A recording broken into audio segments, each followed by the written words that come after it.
अगर आप किसी चीज़ को याद करते हो और सही वक्त आने पर भूल जाते हो तो ये वीडियो ख़ास आपके लिए है। किसी भी चीज़ को तेज़ी से याद करने के कुछ तरीके होते हैं। अगर आप भी वो तरीका जान लेंगे तो आप भी अपने छोटे मोटे टेस्ट, एनुअल एग्ज़ाम्स की तैयारी कभी ना भूलने वाले अंदाज में कर सकते हैं। दरअसल हम याद कम करते हैं और रटा ज़्यादा लगाते हैं।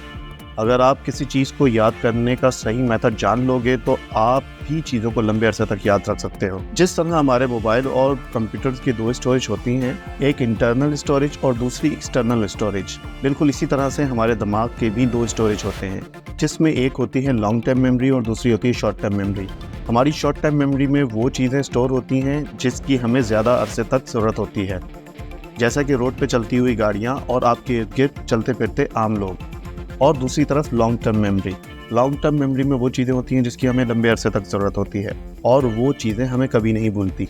और लॉन्ग टर्म मेमोरी में वो चीज़ें महफूज होती हैं जो बिल्कुल अलग होती हैं या जिन चीज़ों को हमारा दिमाग पहली दफ़ा एक्सपीरियंस कर रहा होता है। मिसाल के तौर पर अगर आप कभी हज पर गए हैं तो आप कभी नहीं भूलेंगे, या फिर आप स्काई डाइविंग करेंगे तो वो भी आपकी लॉन्ग टर्म मेमोरी में हमेशा के लिए महफूज हो जाएगी, क्योंकि ये यूनिक है। अब मसला यह है कि जो कुछ भी हम याद करते हैं वो ज़्यादातर हमारी शॉर्ट टर्म मेमोरी में जाता है, जिसे शॉर्ट टर्म मेमोरी कुछ देर के बाद ख़त्म कर देती है। पहली बात तो यह है कि जब आप किसी चीज़ को रटोगे तो कभी भी आपकी लॉन्ग टर्म मेमोरी में नहीं जाएगी, वो चीज़ आपकी शॉर्ट टर्म मेमोरी में ही रहेगी।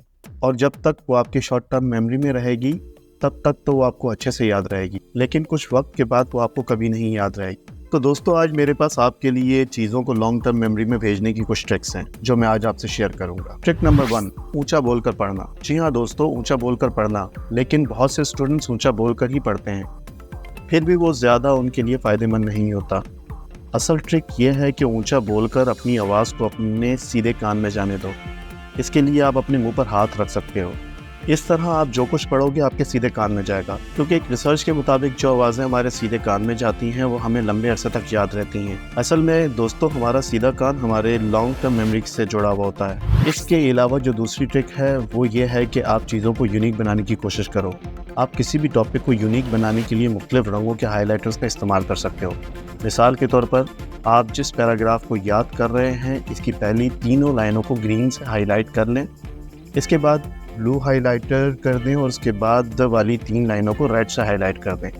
इस तरह आप जब पढ़ोगे तो आपके दिमाग को एक यूनिक चीज़ मिलेगी और वो इससे अलग-अलग करके जल्दी याद करने में मदद करेगा। इसके अलावा अगर आप इंपॉर्टेंट पॉइंट्स को भी हाईलाइट करके याद कर सकते हैं, जिसको आपका दिमाग तस्वीर की तरह याद रखना शुरू कर देगा। अब आप सिर्फ इमेजिन करें कि आप रोज़ाना किसी पार्क में जाते हैं और वहाँ पर काले रंग के बहुत सारे कुत्ते होते हैं। आप रोज़ाना इन्हें देखते हैं। एक दिन आप देखते हैं कि बहुत सारे काले कुत्तों में आज एक सफ़ेद रंग का कुत्ता भी है। अब आप बताएं कि क्या आप वो सफ़ेद वाला कुत्ता आप कभी भूलेंगे? इसी तरह जो यूनिक चीज़ें होती हैं, जो अलग चीज़ें होती हैं, वो हमारी लॉन्ग टर्म मेमोरी में ज़्यादा जल्दी चली जाती हैं और ज़्यादा अरसे तक याद रहती हैं। इसीलिए किसी भी टॉपिक को लंबे अरसे तक याद रखने के लिए और जल्दी याद करने के लिए टॉपिक को यूनिक बनाने की कोशिश करें। अब इस ट्रिक के बाद जो ट्रिक है वो ये है कि आप अपने आप को पढ़ाएं। जी दोस्तों, हमारा दिमाग किसी भी ऐसी चीज़ को लॉन्ग टर्म मेमोरी में नहीं भेजता जो क्लियर नहीं होती। अगर कोई टॉपिक आपके दिमाग में मुकम्मल तौर पर क्लियर है तो आपके दिमाग में फ़ौरन चला जाएगा, और अगर आपने सिर्फ रटा लगाया है तो वो आपको क्लियर भी नहीं होगा और फिर वो आपकी सिर्फ शॉर्ट टर्म मेमोरी का ही हिस्सा रहेगा और जल्द ही आपके दिमाग से गायब हो जाएगा। और हमारा कोई भी टॉपिक उस वक्त ज़्यादा क्लियर होता है जब हम किसी को पढ़ाते हैं, और अगर आपके पास उस वक्त कोई पढ़ाने के लिए फ्रेंड नहीं है तो आप अपने आप को खुद ही पढ़ा लिया करें। यहाँ आसान अल्फाजों में कहूँ तो जो कुछ आपने पढ़ा है इसे अपने आप को समझाओ और अपने आप को टीच करो। अगर कोई टॉपिक पढ़ने के बाद आप अपने आप को पढ़ाते हैं तो इस तरह वो टॉपिक आप कभी नहीं भूलेंगे। और वैसे भी अगर आप अपने आप को समझाओगे, इससे आपका कॉन्फिडेंस लेवल भी बढ़ेगा। और जब आप किसी चीज़ को पढ़ते हो और ख़ुद को समझाते हो तो इससे हमारे दिमाग के न्यूरॉन्स के कनेक्शन मजबूत हो जाते हैं और जुड़ जाते हैं, और फिर वो चीज़ आप कभी नहीं भूलते। इसके अलावा जब आप किसी चीज़ को रिवाइज नहीं करते तो वो न्यूरॉन्स कनेक्शन कमज़ोर होना शुरू हो जाते हैं। अगर आप किसी भी टॉपिक को पढ़ने के बाद अगले 6 महीने में 5 दफ़ा रिवाइज कर लोगे तो आपके दिमाग में मौजूद ऐसे न्यूरॉन्स कनेक्शन बन जाएंगे जो कभी कमज़ोर नहीं होंगे। तो दोस्तों, अगर आप अपने दिमाग के न्यूरॉन्स कनेक्शन को मजबूत करना चाहते हो तो ख़ुद को पढ़ाना और समझाना शुरू कर दो। इसके बाद अगली ट्रिक है पढ़ने के बाद सोना। देखो दोस्तों, हमारे दिमाग के भी कुछ असूल होते हैं। आपका दिमाग हर वक्त आपके इर्द गिर्द का डेटा शॉर्ट टर्म मेमोरी से लॉन्ग टर्म मेमोरी में नहीं भेजता और ना ही हर वक्त न्यूरॉन्स कनेक्शन बनाता रहता है।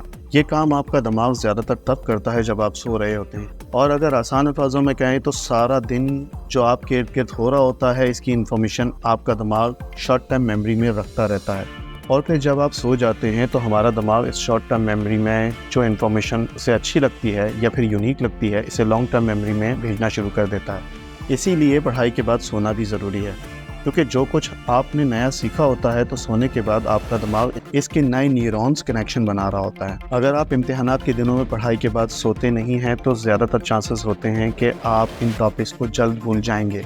यहाँ एक अच्छी और वक्त पर नींद भी बेहद ज़रूरी है।